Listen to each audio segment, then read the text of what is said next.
Hello दोस्तों, तो आज का हमारा टॉपिक है manual removal of placenta. First of all हम इसके इंट्रोडक्शन की बात करते हैं।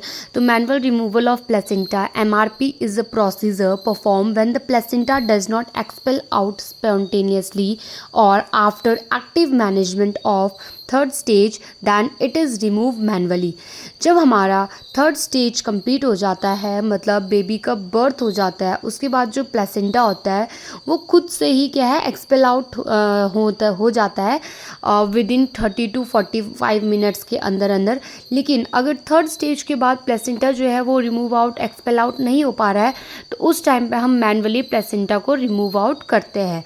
इसी को हम बोलते हैं manual removal of placenta. Next हम देखते हैं इसकी definition. Manual removal of placenta is a manual separation and removal of the placenta from the uterine wall by inserting a gloved hand into the uterus under a aseptic condition.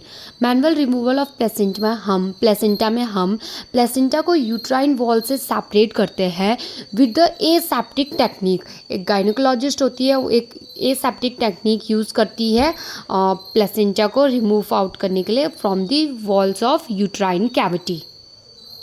Next हम देखते हैं कि क्या क्या indications होते हैं जब हमें मैनुअली प्लेसेंटा को आउट करना होता है। तो फर्स्ट हमारा जो मेन होता है वो होता है हमारा रिटेन प्लेसेंटा, जिसमें कि अगर विद इन 30 to 45 मिनट्स के अंदर अगर प्लेसेंटा एक्सपेल आउट नहीं हुआ है तो उस टाइम पे हमें मैनुअली प्लेसेंटा को आउट करना है। और हमारा है अगर हमारा पार्शली सेपरेशन हुआ है प्लेसेंटा का, तो उस टाइम पे भी हम क्या है मैनुअली रिमूव करेंगे, क्योंकि जो पार्शली पार्टिकल्स अगर यूट्राइन कैविटी में प्रेजेंट रहेंगे तो वो हमारा पीपीएच कॉज कर सकते हैं।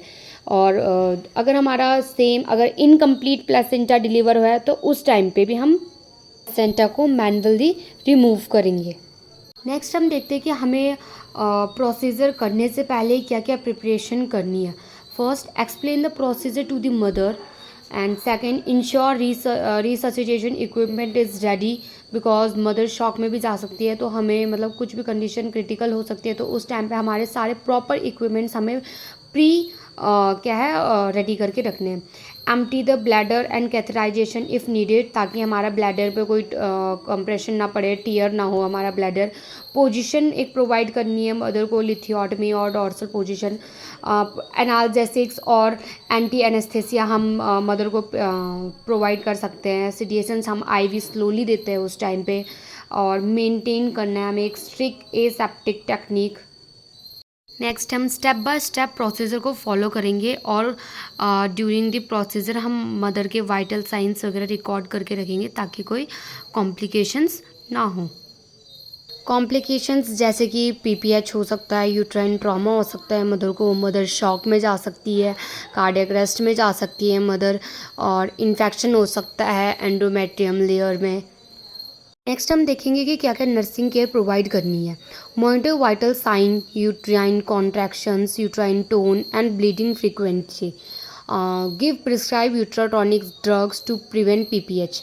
Maintain IV line and fluids. Watch for sign of infection, fever, false smells, lochia. Provide emotional support and reassurance to the mother. Document all the procedure and maternal condition. Thank you so much guys. Keep watching my channel. Hope so आपको मेरी video